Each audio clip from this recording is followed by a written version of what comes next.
Okay, we're back for one final video on stripping down this Walbro trimmer engine, 4-stroke.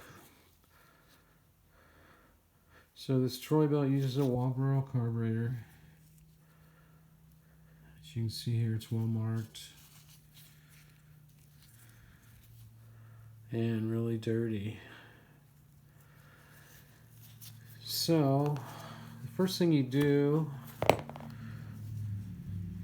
if you want to fix this carburetor and check and see how dirty it is inside, is you probably want to take this side loose where you got your primer and your diaphragm pump and your check valves. You probably want to check that after you've checked your hoses to see how rotten they are. Which this hose has been broken off, so you know it's rotten, so most likely going to need a whole new hose going to the fuel tank. And if you replace one, you may as well replace both. So yeah, I'm still a little sick. Anyway, to get this side off, you have to unscrew the idle speed adjustment screw. So you can see I marked it here with a Sharpie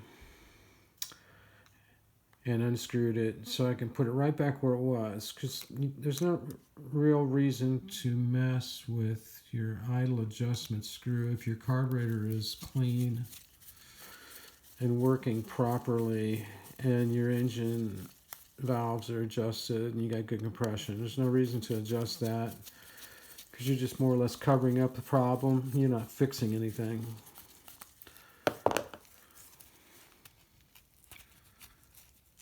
So let's take this assembly loose here. Now this is a little bit different than what you usually see, but pretty similar.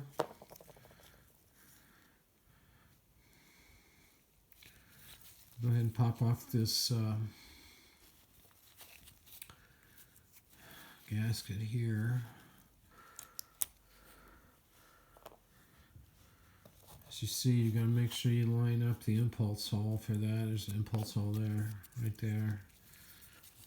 Keep that clean. So I'll show you how to abuse this flat tip screwdriver. What kind is this anyway?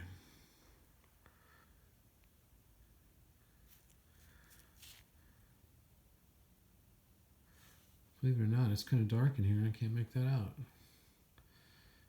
Maybe you guys can tell where it came from. Yeah, so let's take this diaphragm off. This bubble primer here, this diaphragm assembly, let's remove it. I already broke all these loose. You don't want to get these too tight. It just screws into aluminum through plastic.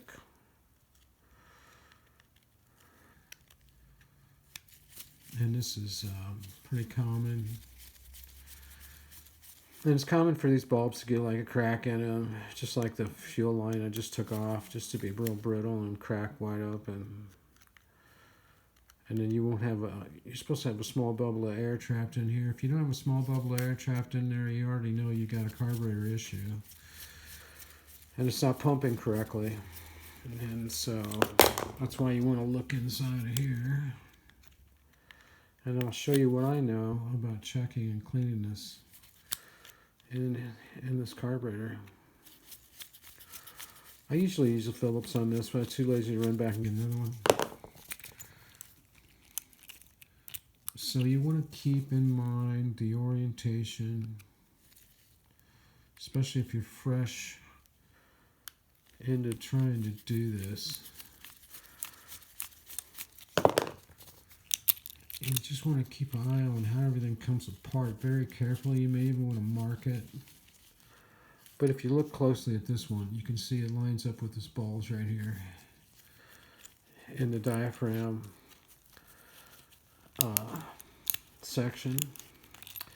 So there's our primer bulb. That's all it is. Just pops right out. Go to Walmart's, get you another one.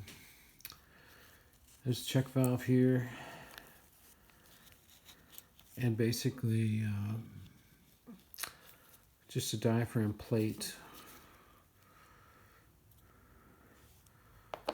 Now here's the diaphragm, and you see it lines up with a impulse hole right here that air has to go through, or fuel right here, here and here, so you don't want to get that flipped over upside down. And you see on this side there's really no tab. It just looks like a rivet right here. There's really no tab sticking out on it. So you want to check first of all and see if it's wet on this side, and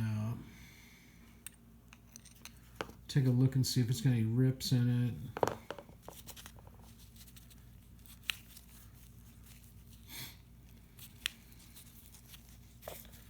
I have to set this down. Let's see if I can rip this off. We're not going to reuse it, so here you see this is the actual side that's supposed to be wet with fuel, because you have your fuel shutoff needle, and that's where the center of your diaphragm pushes in when you get an impulse from the crankcase.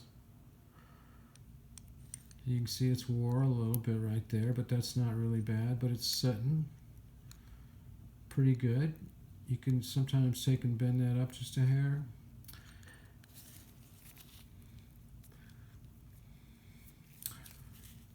And you see your fuel shut-off needle,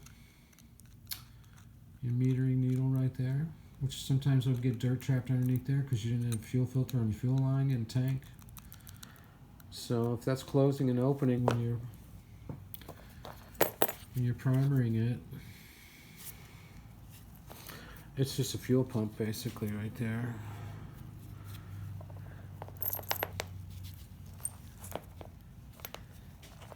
So let's look at the check valve plate.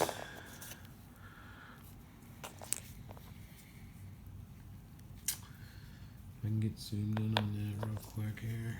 It's kind of shiny.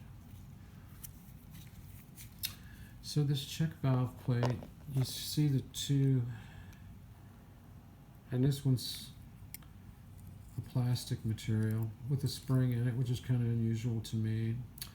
You got your two check valve flaps that go on the other side of your diaphragm assembly. I think because this is 4-stroke, you got a lot more stuff going on inside this carburetor to make it work properly.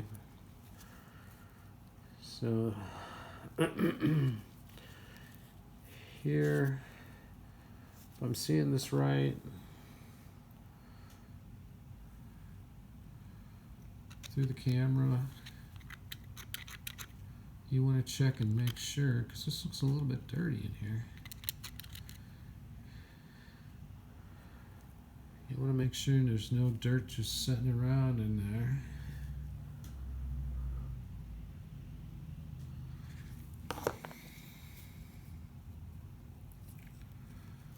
Let's try to get this gasket off.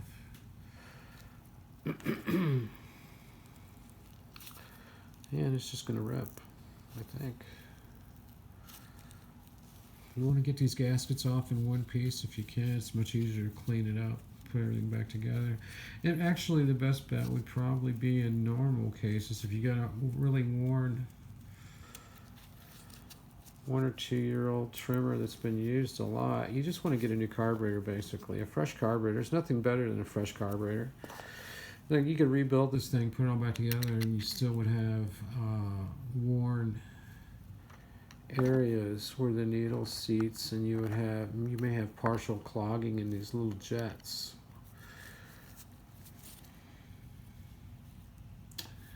So there's that. It's easy just to change out this needle when you get a kit, because all you got to do is take this Phillips out, just enough to slide this pin out, and then put it all back together with your new needle. Yeah, this screen sometimes gets clogged. This is like a really fine mesh right here. So you want to, sometimes there's just debris packed in there, because again, your fuel filter was bad, or your fuel line had a crack in it in the tank, or it was sucking up dirt. Something like that. And I don't know. I just don't take too much time with these carburetors to fix them. I'll check the diaphragm in that screen, and if that looks okay, I don't go any further with it if it doesn't work. This one has got to have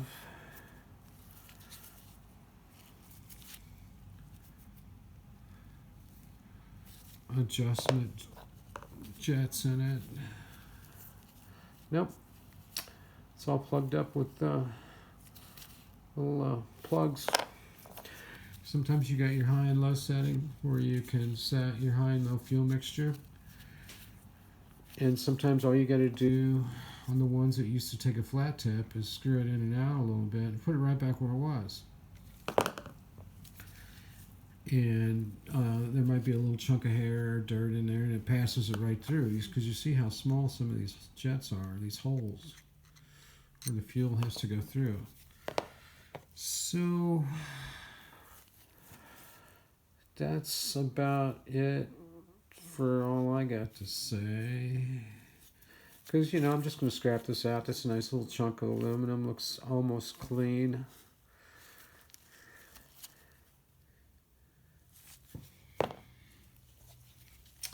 Another chunk of aluminum, looks almost clean. Another chunk of brass right here, a little bitty bit. These nipples, I'll just yank them out with a pair of dikes. And so there's really not much scrapping out with the carburetor. But thanks for watching this video. See you later.